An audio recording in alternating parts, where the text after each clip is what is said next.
Oke, selanjutnya kita lanjutkan frekuensi dalam sebuah klaster. Ya, frekuensi dalam sebuah klaster dapat digunakan kembali pada klaster lainnya dengan syarat jarak antara sel yang menggunakan frekuensi yang sama cukup jauh di mana level interferensi masih diperbolehkan.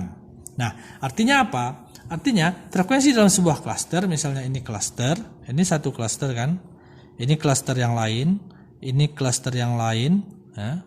Jadi kalau saya tuliskan ya, misalnya saya gambarkan lah ya kan, wah ini satu klaster yang sama,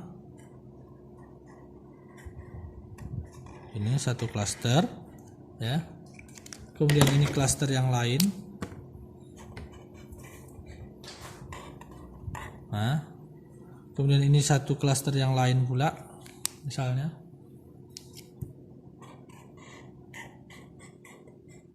Nah, antara klaster ini dan klaster ini itu frekuensinya itu boleh digunakan ulang. Maka kalau misalnya kita sudah alokasikan di klaster ini setiap selnya itu F1 di sini, F2 di sini dan F3 di sini, maka itu bisa diulang lagi, dipakai frekuensi yang sama ini di klaster yang lain ya. Misalnya F1 di sini dipakai lagi di sini F1, F2 di sini dipakai lagi di sini F2, F3 di sini dipakai lagi F3. Nah, bisa juga misalnya dipakai lagi yang di sini nih, F1-nya dipakai di sini F1, F2 dipakai di sini F2, F3 dipakai di sini F3 gitu. Jadi, itulah artinya bahwa frekuensi dalam sebuah klaster dapat digunakan kembali pada klaster lainnya. Frekuensi di sini, klaster sini digunakan lagi di klaster sini atau di klaster sini.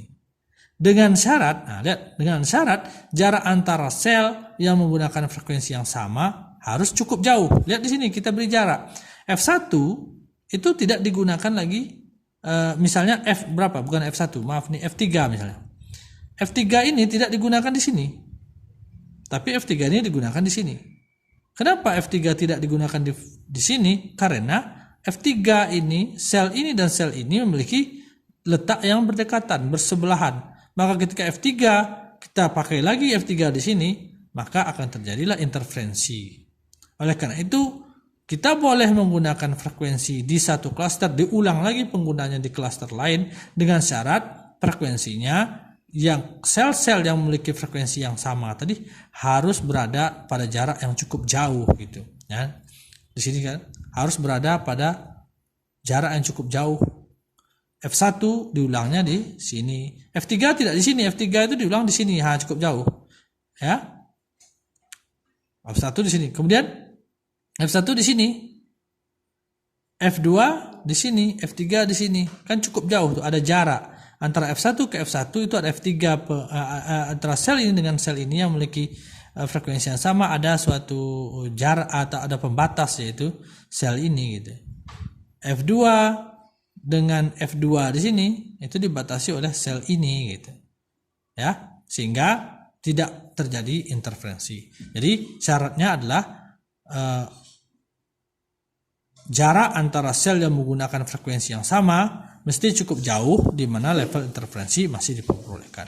Nah, artinya kemudian semakin kecil sel, semakin rendah daya yang dibutuhkan. Jadi ketika nanti kita memiliki sel, kalau selnya besar ya, besar kecilnya sel itu nanti tergantung daripada jumlahnya user ya. Kalau daerah itu daerah perkampungan atau daerah pedesaan, itu biasanya jumlah usernya kan tidak banyak, maka biasanya selnya dirancang dengan jumlah atau bukan dengan jumlah tapi dengan luas yang cukup besar selnya.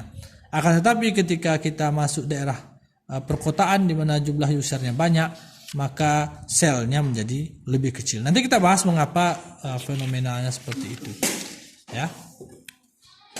Kita lanjutkan ke video berikutnya.